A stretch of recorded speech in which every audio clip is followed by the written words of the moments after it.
Ginagawa. Ay, kaya ko yung Bible ko rin. Yan. Sige. Ang itutulong sa inyo ngayon, ay makikita sa natin page para madali mo mapansin. Wala ba? Di ba? Susunod, dadalhin nyo, ha? Oo, dadalhin nyo na. March Day, ha? Dadalhin nyo. Oo. Yung kapag-ulit.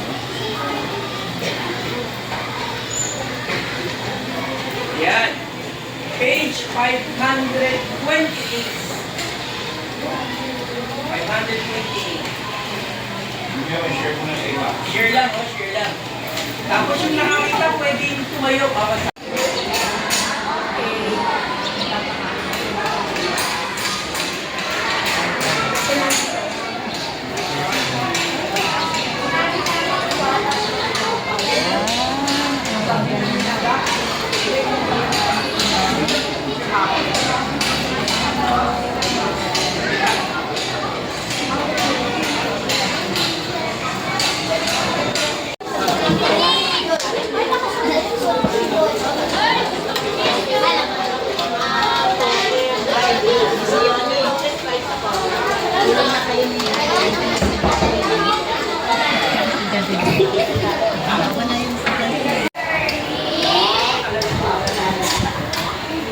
Bukan na ka ng inyong araw.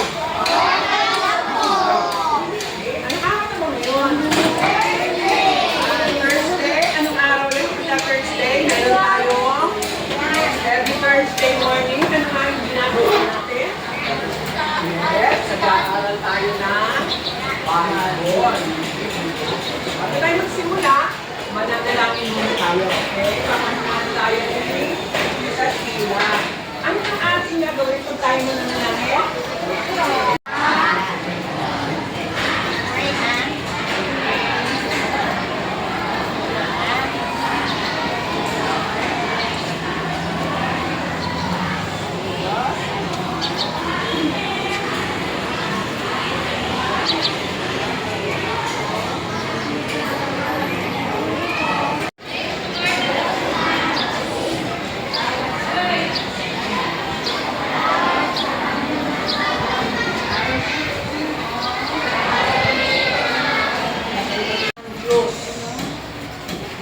Yun ang sabi, ang Bible ay salita ng Diyos. Now, listen, meron tayo ditong kapakipakinabang, merong very big advantage dito sa Bible. Ano-ano yun?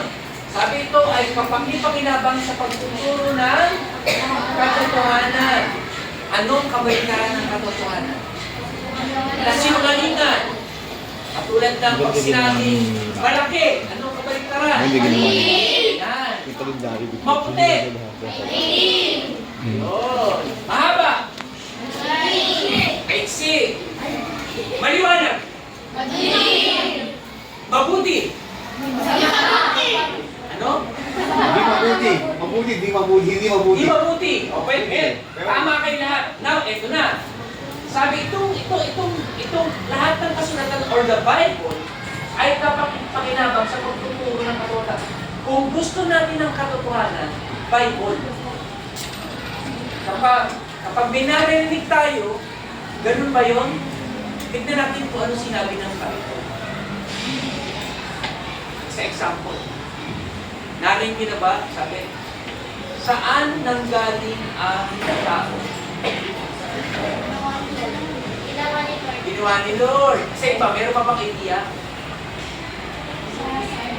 Sa saan? Lupa. Okay, oo. Meron pa? May narinig ba kayo sabi, ay yung tao galing sa unggoy. Ay, hindi ko alam yan. Hindi na buwan. Ha? Galing sa unggoy? Number 2. Ito ay kapakipakinabang sa pagsaway sa kamalian. Pag sinabing saway, pagsaway, ano yung pagsaway? Pinipigilan. Ano ba? Oo. Ito yan. Pakinggan mo muti. Ano yung kamalian? example ng kamalian. Kamalian. Maling bagay. Pagsisinungaling, ano ba? Pagnanakaw, ito. Kamalian. Nakalimutan, ang katabi na lang. Pagdadabo, tama lahat yan, tama lahat yan. Kamalian yung pagkokopya, pag-exam. Pagmura. Ito na. Anong sinasabi ng Bible? Ang Bible ay magsasaway sa kamalian. Meaning, yung sinabi ng pagnanakaw. Kanina, ayan. Ang sabi talaga ng Bible, sinabi dito sa Bible, huwag magnanakaw. So, ibig sabihin, ay, masama pa na magnakaw. Bakit? Sinabi kasi ng Bible, at totoo naman, sinasaway niya mo. Magagalitan. So, yan yung sabi, pagtutuwin sa itong buhay. Meaning, meron tayong ginagawa, akala natin yung weight ay okay yung weight. Pero biglang pag nabasa natin sa Bible, ay, hindi kong gawain pala siya. Halimbawa, ito, kaya kayo mabuti. Kayo naman, minsan, meron pa kayo nakakaaway na. Dahil ang Bible sinasabi, kapakinabangan sa pagtuturo ng katotohanan. Dapat Bible ang ating paniniwalaan. Kasi nagtuturo siya ng katotohanan. Pag hindi mo binasa ang Bible, hindi mo malalaman ang katotohanan. Ang malalaman mo, kamalian. Kapag ang Bible, hindi mo siya babasahin, hindi ka masasaway sa kamalian. Akala mo tama yung ginagawa mo.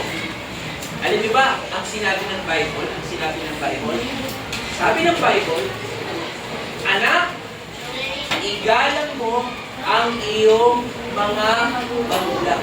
Ano ba? Ayan. Ano nakikita niyo sa picture? Ano nakikita niyo? Bata. Nagdadalawa. Wow, ang galing naman yun. Sino yung sumagot na nagdadalawang isip? O, sige kuya. Paliwanag mo nga, bakit nagdadalawang isip niya? Ay, gusto ko yung sinabi kayo. Ano mo lang ang ate kuya? Emilio. Oy, palakpakin nga natin si Emilio. Alam niyo, tayo mayroong dalawang isip. Bakit tayo nagdadalawang isip? Ayan!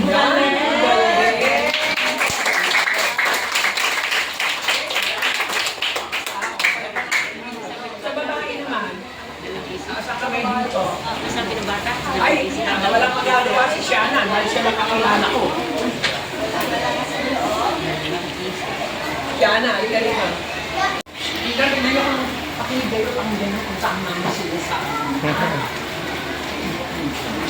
makinig ha! Pakinggan nyo kung tama yung sinasabi ni Shana.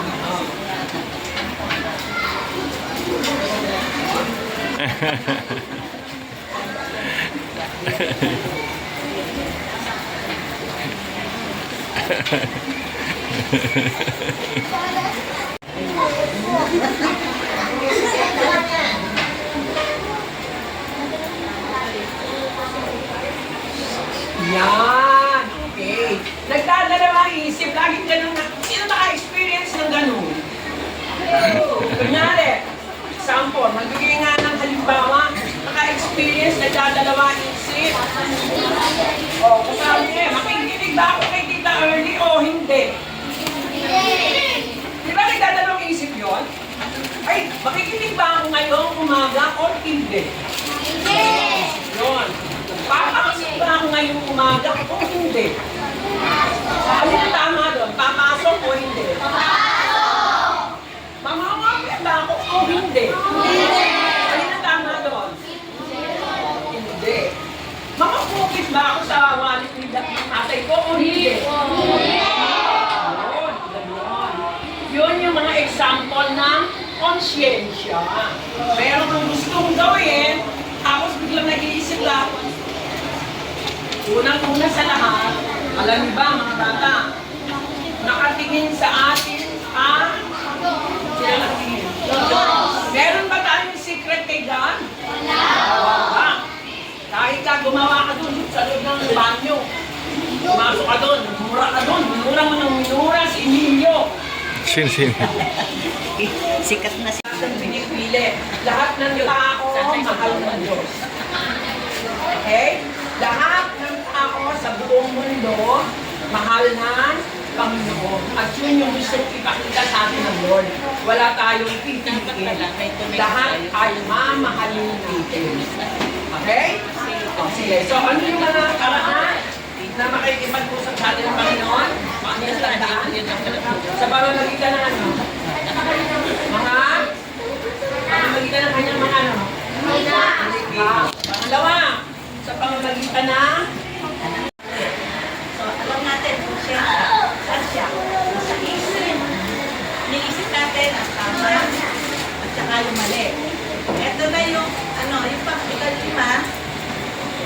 namumusap sa atin ng Panginoon through Jesus Christ. Ay, mga anak, at tinanong na sinabi, introduce yourself to me, to our Lord Jesus Christ. Diba? Yun ay kalima. Ngayon, ay ka-anim, namumusap sa atin ay tungkol sa mga aklat ng Biblia mula sa Genesis at unang aklat hanggang ang mga ito ay mula sa Diyos dahil sila ay pinapay ng Diyos. ulitin natin. Ulit! Okay. O, dito, girls. O, ulitin nyo. Sabay-sabay kayo. Basahin ng sabay-sabay. Okay. Go!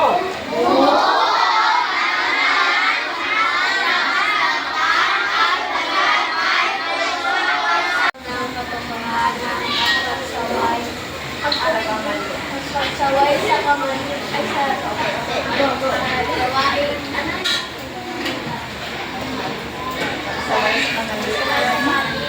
natawa at pagtutulong sa ibang gawain sasanay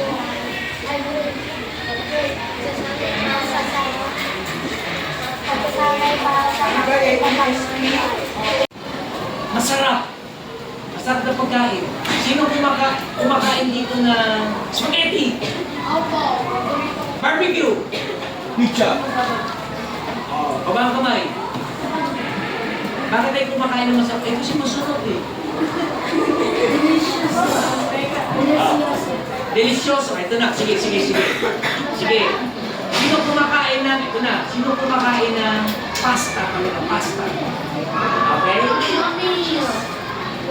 Alam niyo ba, maraming klase ang pasta. Magka-college kayo at maghahanap kayo ng mga karino. Ngayon, ang sinasabi ni Teacher Jimmy kanina, yung Biblia ay mapa ng buhay natin. Kaya tayo, halimbawa, meron isang pagalitan, napapaanda rin, doon tayo magbabase ang buhay natin, yung magiging gabay natin, di ba? Ang sinasabi ka ng pinag-aaral rin kanina, ang Biblia ay tuturo sa ating mga bagay upang magkaroon tayo ng katalinuhan. O mukha kanina, tinanong ni Teacher Jimmy, o sa libulang tao, ang sabi nyo, sa lupa, ginawa ng Diyos, di ba? Pero kung nag-hasyo kayo, o marunong kayo mag-Google, di ba? Pinigin sa Google, mayroong mga ibang bansa o ibang tao, at sa eskwela nila, tinuturo ang tao galing sa unggoy. Malalaman niyan, pagdating nyo ng higher study ng science. Kaya nga, sa mga buti ngayon, sa EDU pa, nakakahilig kami sa salita ng Diyos, magkaroon na kayo ng panuntunan o pamantayan sa buhay ng totoo. Kaya yung sinasabi ko, dahil ang Biblia ay hindi lamang tinuturo pa maging mabuting tao tayo, maging mabuting na anak, maging mabuting estudyante, at isa maging mabuting mamayan. At ito ay sinisigurado ko sa inyo na maging mabuting na kayo dahil ito ay nasubukan na namin ni Teacher Jimmy, ni Kuya Erwin. Ganun din ako, na kung saan yung mga anak ko ay sila ay lumaki, sila laki nyo sa elementary high school, ang naging gabay nila kasi nag-aaral sa high school kayo. Panginoon, maraming salamat po dahil ang inyong salita ay amin po napag-aralan.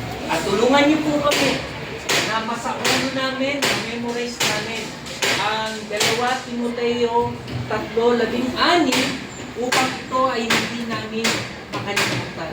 Kayo po Lord ang mag-bless dito sa Libra at maging sa Aris na nag-join ang kanilang section pareho.